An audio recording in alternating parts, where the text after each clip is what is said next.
now, we'll move to policy discuss. Before the break, we were talking about the ugly situation that happened at Ikeja Electric, the issue between the Nigerian Air Force, the base at Ikeja, and the Ikeja Electric staff.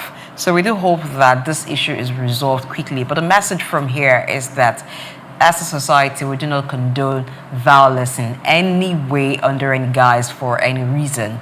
I think this issue can be handled amicably, and so conversations should happen between Ikeja Electric and the military base. If you're owing and you need time to pay up, then have that conversation and let an arrangement that works for both parties happen, so that we do not begin to set wrong precedents. If touts had done this, we know the kind of condemnation that would have happened. But if officers that are supposed to be law-abiding, law enforcers, protecting the territory of Nigeria are the ones intimidating the citizens, it is not a good message at all.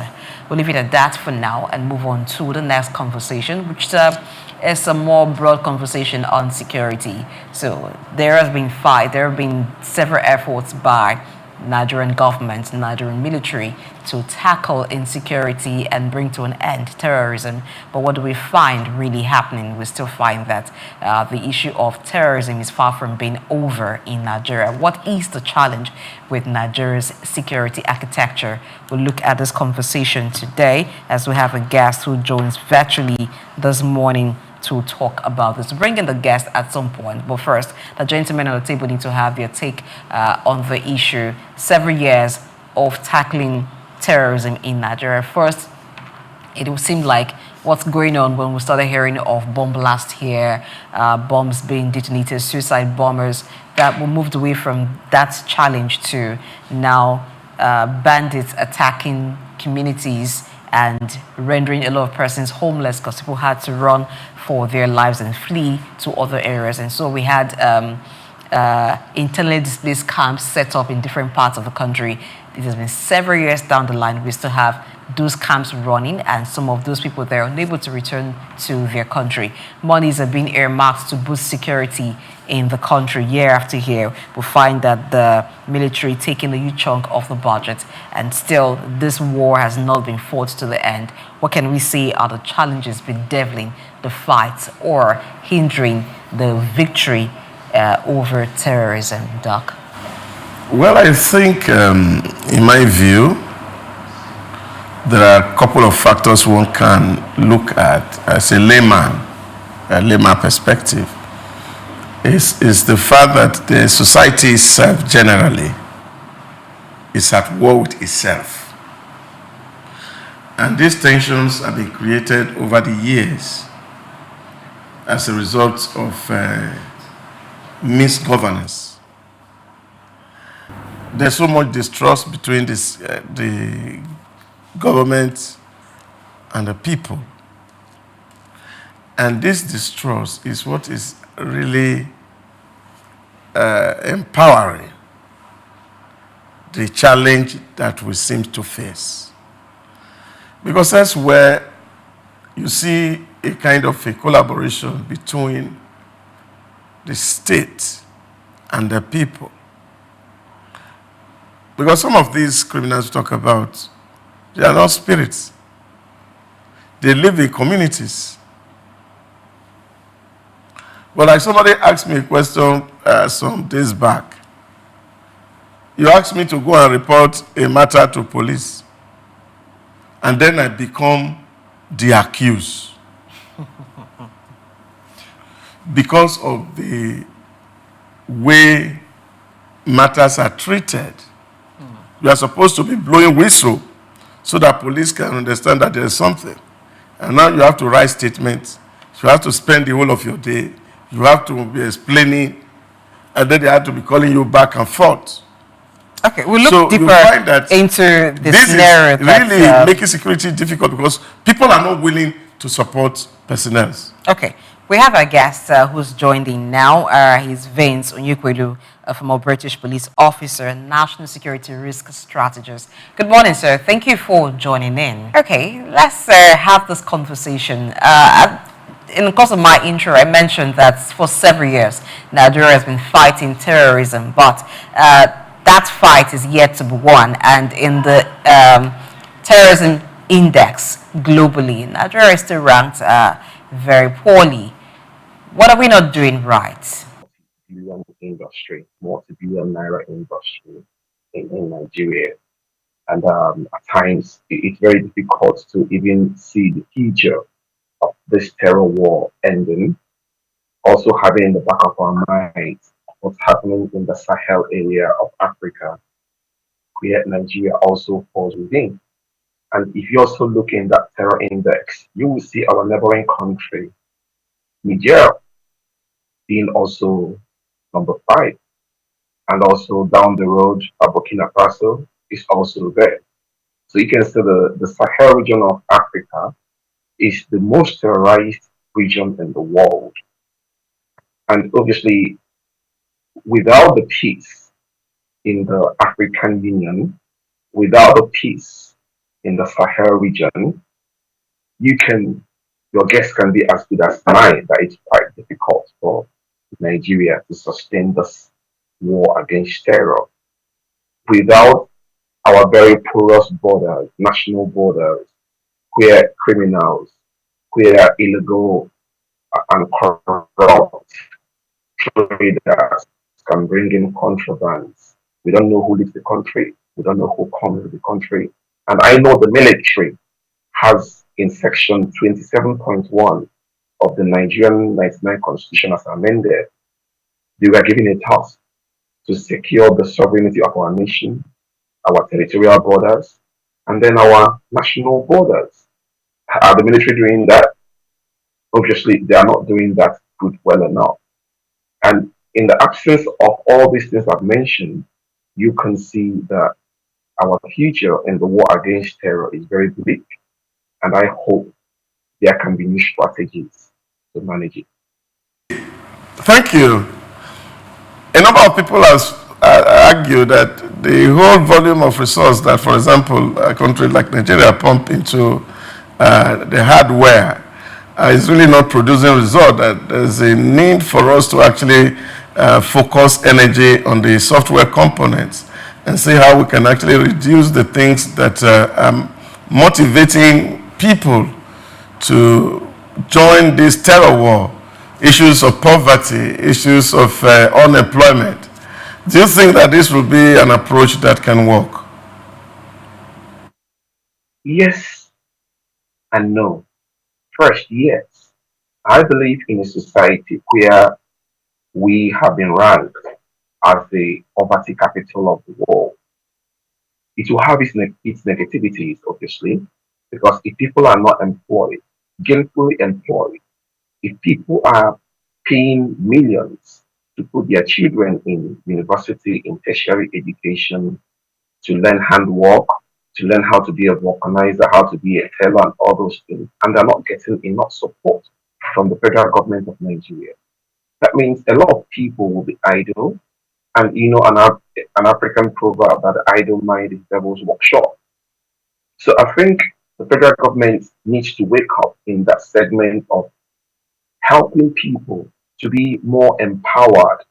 Empowered not in the sense of saying, oh, we've shared 500,000 naira to poor people in this region of the country. Oh, we are giving market women money. There is no accountability. I don't know if the money is a grant, which is free, you don't pay for grants. I don't know if it's loans, which you must pay for loans. So the issue, the strategy of soft approach is very important. I support it. Soft approach could also help the people, the citizenry, to feel the impact of the efforts of the federal government. But right now, many schools of thought would believe that this terror industry has become a multi-billion naira industry, and the people at the top, most of the times, are not feeling the pains of terror because it's rare for them to be affected. Yet maybe the foot soldiers, the young officers that go to the battlefronts may be affected, but the top officers are rarely affected. But the citizenry across Benue, across southern Kaduna, across the northeast, across the southeast, across the south south, people are feeling the pains terror. And it even breaks my heart when you hear the so-called military leaders saying that they are forgiving terrorists because they have repented. I don't understand that language. As a former law enforcement officer, yes, I respect the principles of forgiving people, but it doesn't mean that if somebody comes into a community and kills 100 women and children, and after 6 months they say, oh, they've surrendered, to forgive them. Sorry, I don't understand that forgiveness. And because you repented, if you give us collaboration, intelligence that helps our work, we could say, okay, instead of getting 20 years in jail, we can give you 10 years. We can give you 12 years. We can give you 7 years for you to know that we appreciate the effort you led to collaborate with us to give us credible intelligence. But I don't support the idea of just forgiving people just because they surrendered. What of those souls, those blood that mother they've massacred? No, that is not a wise soft approach. Thank you very much, Officer Vincent. I don't mind if I call you Officer Vincent. Now, the Global Terrorism Index, which is a report that is published annually by the Institute of Economics and Peace, founder by Mr. Steve Killile, has said that Nigeria at this moment in time is in the 6th ranking globally for countries that are most affected by terrorism. The argument from the Nigerian military is that you cannot put up such data without consulting those who are undergoing this particular trend, this fighting terrorism and all that they've put in place to stem the tide of terrorism in Nigeria and in Africa. So if you are conversant with this trend, what are the conditions? What are the criteria for measuring this? And why do we say that Nigeria belongs to the 6th position? This is the argument that is coming from the Nigerian military. Do you want to tell us some of those conditions and why Nigeria fall into that specific 6th position globally? Obviously, personally speaking and professionally speaking, I think the stance of the Nigerian military is a very weak defense to the ranking of the Global Terrorism Index. It's very weak because, number one, the gentleman from the military that made that weak defense was referring to, oh, if there's a problem in my household, where I'm the leader of the household, how can you rely on an outsider to give you feedback instead of relying on me, the leader of the household? I think with that kind of statement, you can see that that particular military spokesperson, is not probably empirically endowed in research methodologies, because we call this a global. We didn't call it his household terrorism index. Number two, when you talk about indexes, they use indices to actually make these projections. At times, they also use AI, artificial intelligence. At times, they also use factual information in the field, in the nations, in the countries. Look at countries that came first, second, third. Did you hear them try to say, oh, we shouldn't be number one? And those countries that came first, the Burkina Fasos of this world, it's obvious because we are all journalists. We rely on information sharing. Are you shocked about Pakistan being number two, knowing the terrible things that happens in Pakistan? Are you surprised that Niger is there? Are you surprised that Mali, with the issue of the M23 going on across the world? Are you shocked? So, but if you look at this indices, they use trending issues. And I can tell you off my head in Nigeria, this year alone, how many terrorism attacks have we had in Nigeria across almost all the regions of Nigeria? And I think maybe it's only the Northwest that have a reduced number, not that they have much, a significant reduced number, but across Northwest, Northeast, North Central, Southeast, South, Southwest, And in many of those issues, the military themselves are involved. Remember, when we talk about the military, we talk about the army, the air force, and the navy. Three of these armed forces form what we call the Nigerian military.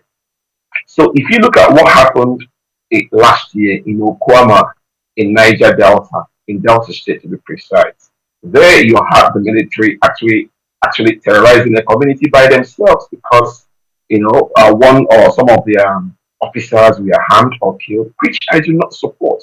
I do not support the harming or the killing of any uniformed officer, be it the military or be it the police or anybody. I do not support it. I also do not support the military having the effrontery to move into a community and target everybody, pull down buildings, destroy lives, destroy everything, even arrested the president general of the community who now died in the custody of the military, arrested the treasurer of the community who also died in the custody of the military. What else is terror when the world are watching, monitoring, gathering information? And how do they gather this information? They do have NGOs. They do have non-governmental organizations planted in countries. And these NGOs are funded by these organizations outside Nigeria. And they gather data, credible data for them and send back to them. So we have these ways of capturing data. And these NGOs are doing this capturing for them. This on Ash Wednesday, 6th of March, a reverend father of the Catholic Church was murdered. The US mission in Nigeria condemned it. The world condemned it. What did you hear from the Nigerian military about that? A Catholic priest. Muslims have been murdered. Christians have been murdered. Traditionalists have been murdered. Last 2 weeks, the numbers keep growing. Have you heard the military to say what has happened? To give us an update about that crime scene? Were any arrests made? Pictures of the people are arrested? So all this comes together to make Nigeria number 6. And I'm surprised they were busy trying to say that it's not proper. However, when the same kind of indices favors the military, they will welcome it. But when it does not favor the military, they will say, oh, it's not right. I think that is a very wrong research mindset to have. Thank you. The head of defense media operations, who was refuting this report and saying that as the head of his house is the one to tell the person outside what happens, which you have said it's not a tenable excuse, or they can't even stand on that. But let's even look at what the military is putting out as its own data regarding the fight against insurgency.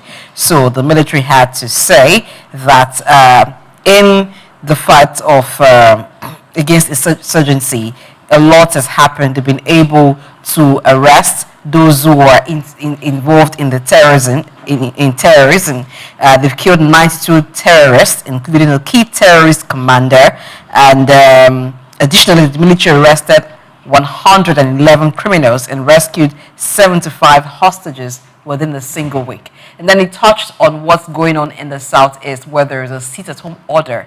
And he says, in spite of the effort, there's an operation Udoka ongoing. The people are afraid to come out, even when the military is doing its work. Let's look at the participation of the people in the fight against terrorism.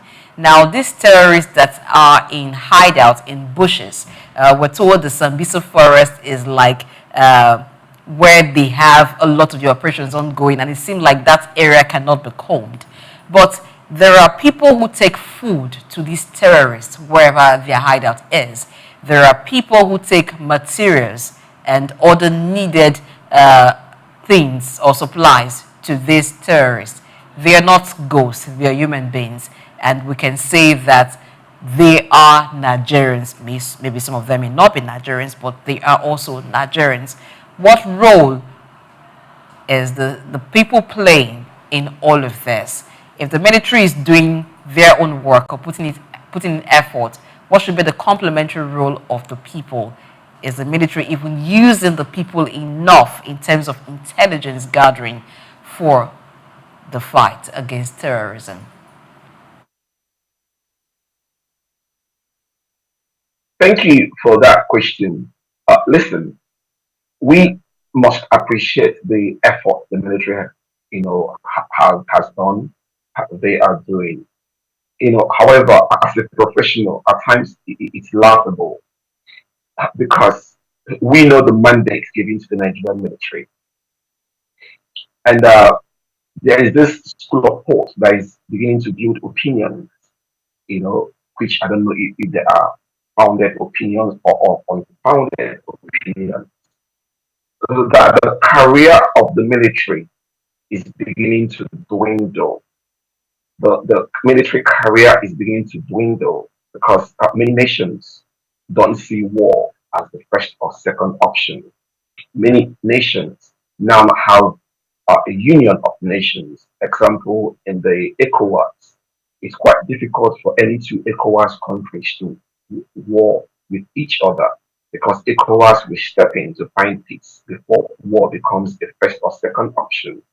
And in the African Union, it's difficult to see two African nations going to war against each other because the African Union will step in, and if any of the countries are found guilty, there are sanctions, economic sanctions, trade sanctions they can use to bring them back to the talking table so that war is not the first option. The same thing in the European Union. Apart from obviously Russia is not a member of the European Union, neither is Ukraine a member of the European Union. So it's quite difficult for uh, two nations in the European Union to start fighting against each other. The same thing in the Americas. The same thing, in the Asia. Obviously, Hamas and Israel do not belong to this union because if they belong to the same union, there will be issues to find solutions. So where am I driving at? There is this opinion, this school of thought that's saying the military career is dwindling. Their importance is no longer as high as it used to be. So therefore, they are finding other avenues to keep themselves relevant, to make themselves relevant in the eyes of the people, so the career will not die. So, example, when you see army, military fighting cultists, arresting cultists, arresting kidnappers, dealing in all those kind of crimes that they are not trained to do. These are crimes that the police are more trained to do, that the DSS are better qualified to do. But you find the army or the military even getting involved in traditional marriages.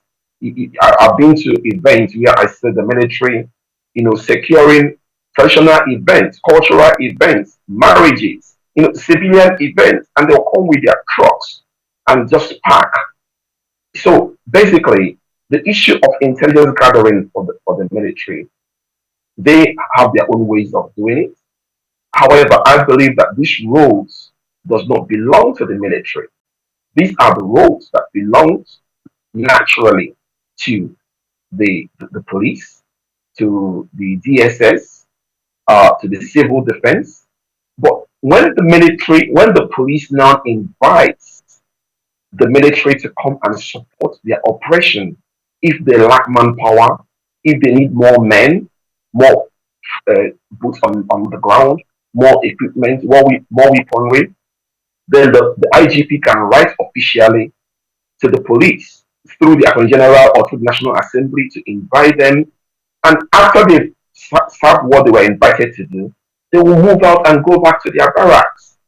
However, in the Nigeria of today, the military appropriates, they reprobate, they do as they wish, as if they are that as if we can not do without them. So most of the figures the military are giving to us, that is the correct figures. Who said so? That is their own opinion. If they want to give us reports on their issues of human rights abuses, let the military give us reports about what happened at the Lagos Electric Distribution Company last week when the power to a military barracks was cut off because of non-payment of bills, and the military chose to storm a private civilian enterprise and tortured staff, injured staff, terrorized staff. So when we're talking about Global Terror Index, NGOs could have supplied those pictures and information for next year terror indexing because that is terrorism.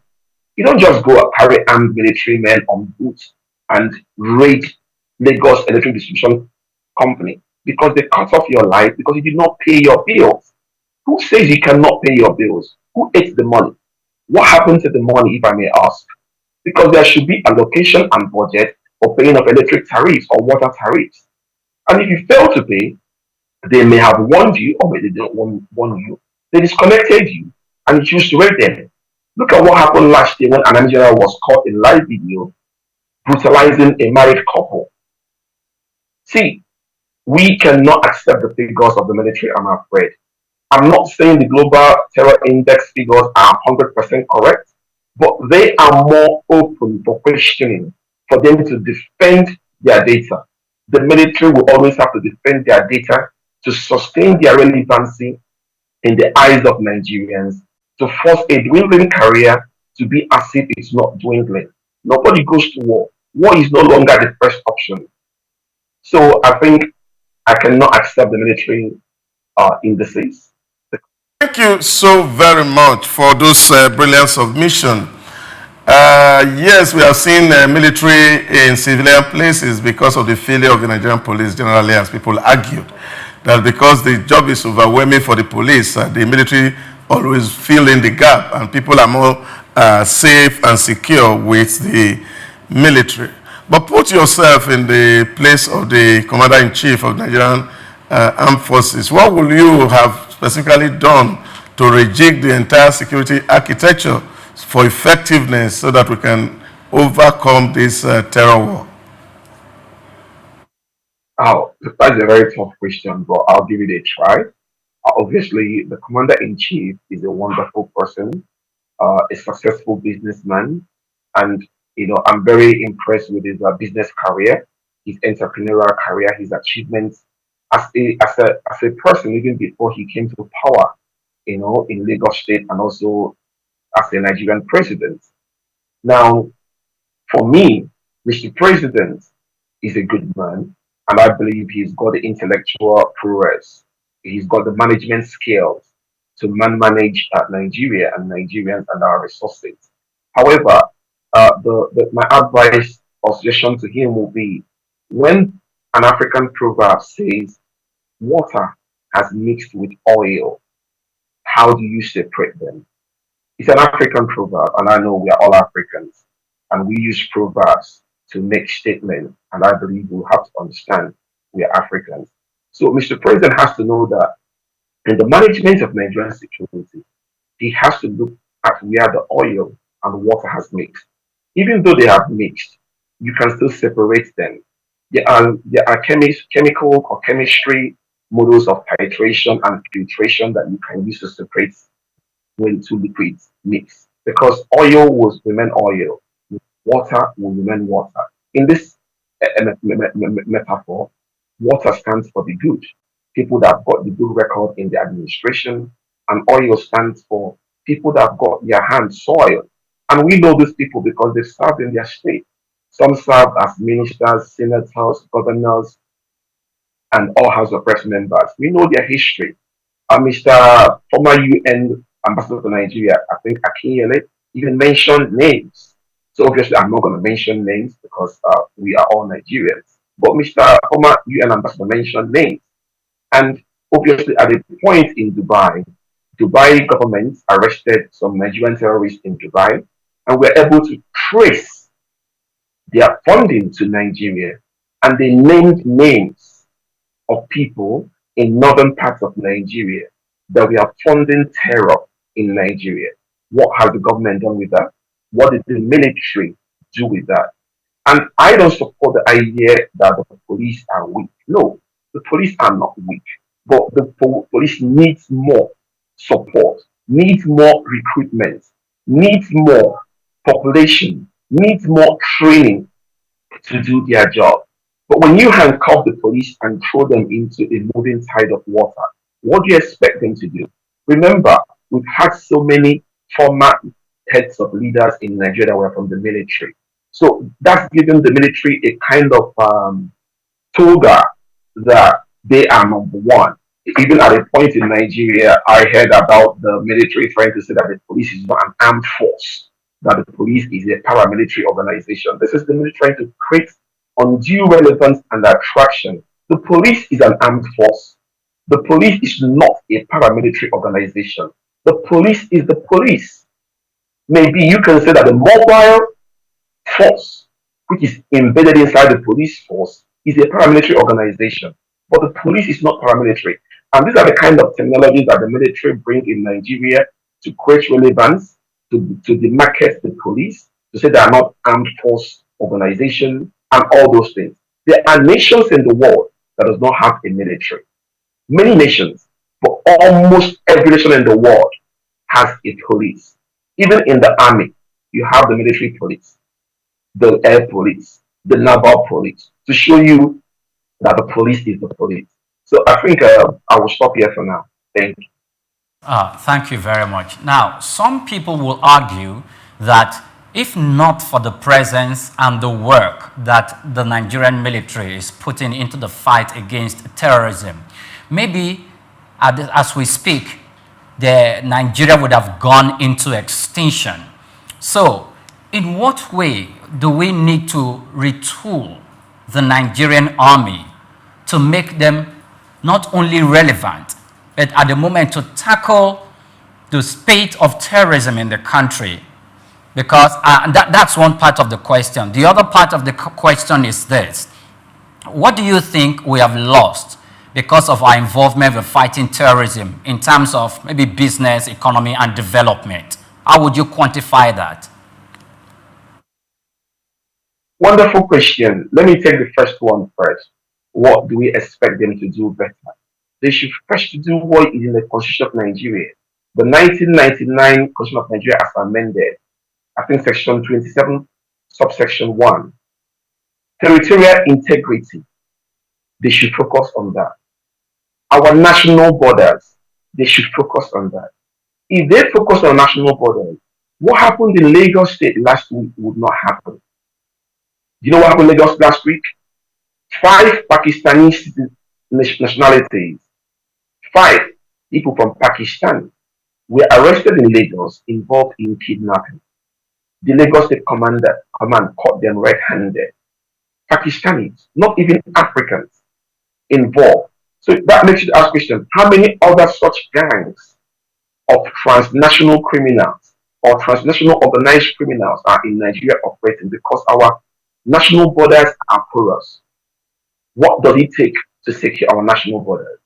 With my personal experience in the front lines, I'm not talking about theory, I'm talking about practicals. It takes less than a year operation to secure our national borders. It takes less than a year to secure it. So the military should focus to go and secure our national borders. So we know who's coming in and who is going out. We know the kind of materials, the kinds of goods that are coming in and who is going out. If they do that, then containing what happens inside Nigeria can now start from the grassroots, start from communities, start from towns, start from local government areas. Because every criminal lives in a community, lives in a yard, lives in a street. If our national borders are protected and secure, then crime in communities and in villages, in local government areas can now be managed maybe by the usage of the police or the local vigilantes that are trained by the police that can give report to the police, by the use of what they call kings, emirs, Igwe, and other kind of leadership in communities, because every criminal lives in a community. The state will have even little to do, because once the state supports their communities, their towns, their local government areas, the state can reap the benefits. So it becomes a decentralized approach, not a centralized approach. So if you send the army to my community, they don't know that. Because of the fear of the community, they will not feel comfortable. And in that uncomfort, they may take some drastic actions because every little thing may make them feel threatened. As an Igbo man, we may start saying, Igbo way, hey, hey, hey. And anybody who is not Igbo may think that that sounds like a war sound. Well, it's just a simple greeting. So I think we don't need to deploy military except the police have done their assessment and write to the Attorney General and write to the National Assembly to invite them. And when they finish, demobilize them back to the barracks. Then the second question you asked obviously has to do with the way the Nigerian system has been. We need the military. The military needs us, but we don't have to support the idea of a teacher doing the job of a medical doctor. We don't support the idea of a lawyer doing the job of a medical doctor. The military are overgoing beyond their training, and it's causing us issues in our society. It's bringing lawlessness because you cannot sue them. The police, you can sue them individually and collectively. But the military, an army man who caused problem in a common local government area of Niger Delta last year, you cannot sue them individually because they believe they are above arrest. That's why you see the police fighting with the military in many issues. Why would the army and the police or navy and the police fight?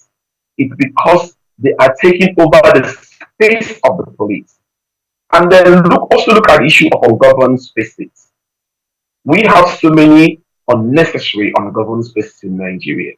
And it's either we don't have enough manpower in the military because many of them are involved in war front operations, many of them are involved in so-called tracing. This connection there with our guest who has joined virtually for the conversation. We hope that is resolved quickly so we can continue our conversation with him. So we've been talking with Vince Onyekwelu, who is a security expert, and he's been talking with us. So, okay, we have information now that he's back with us. So we'll let him continue his chain of thoughts. Please go on. Thank you. Sorry for that fantastic Nigerian networks. So, and obviously, as I conclude, when we have the Global Health Index, you don't get the Nigerian Medical Association trying to defeat it. What they do, they embrace it, see what they can correct. When we have the Global Educational Index, we are not fantastic in education delivery right now. That's why most of our parents have to send their kids across to other parts of the world, even to Ghana, South Africa, for them to go and get proper education. You don't hear the Nigerian academy trying to say, oh, this is wrong. So I think the military shouldn't get involved in everything because it doesn't even fall in their forte to even refute. You guys remember what happened during the Simon Eber arrest in Finland? And the chief of army staff, or chief of the defense staff, I may say, was even thinking of going to extradite Simon Eber. It's not the job of the chief of military staff or chief of defense staff to extradite Simon Eber. This is how they are overreaching themselves. It's the job of the Attorney General of the Federation to do that. Ministry of Foreign Affairs to do that. The police to do that. The DSS to work in collaboration with Attorney General to do that. Not the military or the army. And that's why people say maybe that's why they had to refuse them visa to Canada. And they were busy complaining. But what is the crime for a country to say, we are Canadians, we don't want you to visit our country? Is that a crime? Why are you fighting? Let's make Nigeria to be attractive so we can also reject others their visa applications. Maybe it's because of all this terrorism index, because of human rights abuses. Thank you. Finally, I just want to, we've seen the military themselves having to express their, how will I put it now, inability to curtail this crisis because of the support that these terrorists are receiving from overseas countries, because some of the sophisticated weapons that these untrained hooligans use against the Nigerian military is gotten from some of these civilized countries. Diplomatically, what do you think we can do as a nation to be able to curb that incidence of the foreign support for terrorists in our country? Thank you so much. Personally, as a professional, I am totally against any form of criminality, be it in any region of the country. I am against it. I do not support it and I will never support it. When the military track or the police track weapons used in crime scenes, I believe most weapons have got reference numbers, except if they were sawed off. But it's not every criminal that knows how to saw off these serial numbers. And every serial number leads us to the source of those weapons. And if we can track the sources, we can also track how this can move from source A to source B into our beloved country. And that brings us to the issue of national borders. If the military are not doing their job of securing our national borders, our national sovereignty, they have lost 50% of the operation because these weapons does not pass through any unseen um, terminals or channels. They pass through our borders either by land or by sea or by air.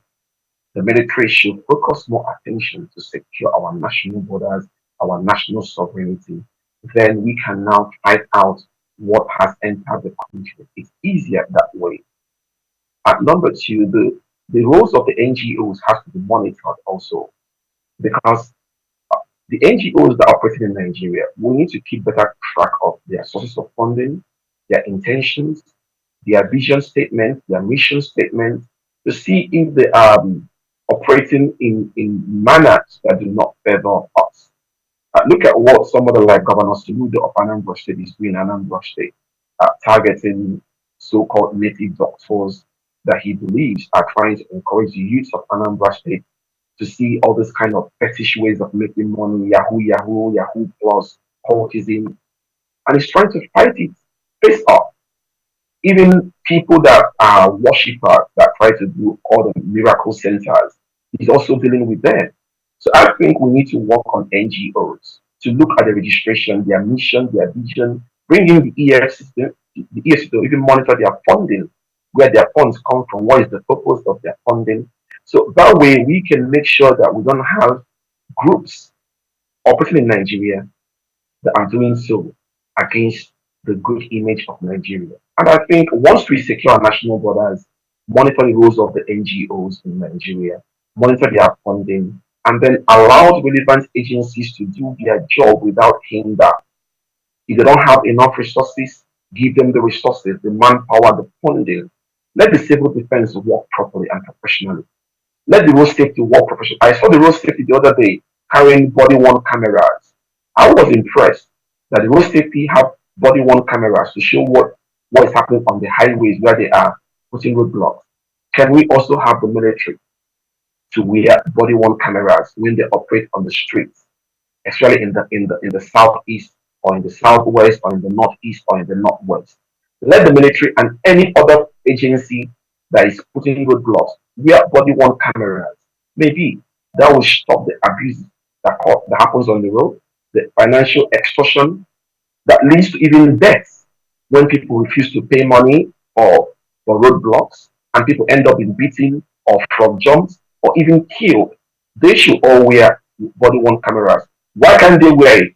Because they don't want the truth to be seen internationally and nationally. And how can we believe them to give us the truth about the Global Terrorism Index? So, thank you so much. Just quickly, could you touch on this? When terrorists are apprehended, what should be the proper way or the ideal way to handle them so that they don't get back into the society? We saw a situation where the government at one time was talking about granting amnesty to terrorists that have repented. So how do you ascertain a terrorist have repented? We're talking about de-radicalizing terrorists. Is it something that have been tried elsewhere in the world and there have been success achieved in that regard? And the way we have small groups forming in Nigeria, recently we had a new group that was said to be the newest terrorist groups. So these groups that are forming and we're having more of them, some of them having religious covering and covering from certain ethnic groups. How do we handle them? Thank you so much for that question. Personally, I believe in forgiveness. I mean, I believe in forgiveness. And I don't believe, let me make this raw. I'm not targeting any of you, the anchor person at the studio, but let me make it raw and also raw to Nigerians that are listening. Let's not try to sugarcoat this. Dear fellow Nigerians, you're watching me right now. How would you feel? I'm talking to you, Nigerian, that is watching me. Yes, you. How would you feel that brutal terrorists invaded your community, your compound, and they murdered your beloved family members, your children, your neighbors, your parents? And after murdering them, they surrendered to the Nigerian military and they are forgiven and they are de-radicalized and they are given taxpayers funding to return back to communities where there are no trackers on them, where there is no AI attached to their ankles to know if they will become repeat terrorists and they come back to your community. Dear Nigerians, dear anchor people, how would you feel?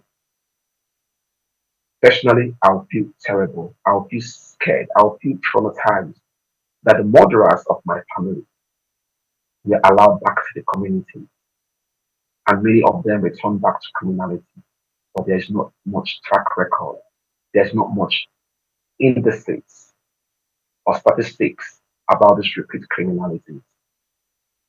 This idea of de-radicalization is just one of those ways to create relevance. I don't support forgiving criminals. Yes, if they have repented, they should still be prosecuted, not allowed to die in military custodies, not allowed to be tortured in military custodies. They shouldn't be in custody of military beyond 48 hours, 1 week. They should be prosecuted in our law courts. So we can hear the stories of how they were recruited, how they were funded, how they were trained. That would give the police, the DSS, the military a lot of knowledge how to manage them. But when the military lock them up, we don't know nothing about them. If they are still alive, if they've been killed extrajudicially, we don't know. So I don't support the military holding people down because constitutionally they don't have the legal powers to sue those criminals. No, they don't have it. It's the DSS or the police that have the legal powers to sue those criminals. So why would the army or the navy or the air force keep suspects, just like Mr. James and Mr. Dennis from Okwamalo government area that were arrested last year by the military and they died in custody? Who is speaking for them? Those people that died in Benue in southern Kaduna, who is speaking for them? You know why nobody's speaking for them? Because they are poor. Because it's a crime to be poor in Nigeria. So I don't support the killing, the gruesome murdering of Nigerians to be forgiven with the gap that the person has repented. They should still go to court. And if they are found guilty, maybe give them some level of leniency because they have repented. Not only that, because of the repented, but because they're giving credible intelligence that has been confirmed. Then they can say, reduce their jail term by 30%, by 40%, by 50%. But the idea of forgiving them because they have repented makes the Global Terror Index to even probably bring Nigeria to number 5 next year, even not even to number 4. We have to stop this kind of nonsense. How can you forgive gruesome killers? Listen, I don't support crime. Whether you're a cultist or you're Yahoo, I don't support it. Whether you're a terrorist, I don't support it. But if the military can give such forgiveness to terrorists, why can't they give the same to the Yahoo boys or the kidnappers or the cultists? Who says that they cannot also be given forgiveness and repentance? Why or why not? Thank you. Thank you so much for being our guest on the show today, Vince Onyekwelu. Thank you so much for your time and all the questions that you've attended to as we looked at how Nigeria can win the fight against terrorism in the country. We do hope that a lot is done, and next year we do not see Nigeria moving up the Global Terrorism Index, but rather Nigeria comes down, and then so maybe if Nigeria comes down to 15th position, that would be some a good work for the military to be able to achieve that. But we know that it is possible. All hands needs to be on deck to do this. Again, thank you. And we've been speaking with Vince Onyekwelu as he talked about the terrorism fight in Nigeria. He's a former British police officer, national security risk strategist. No wonder the strategies that he's given today on the show. Thank you.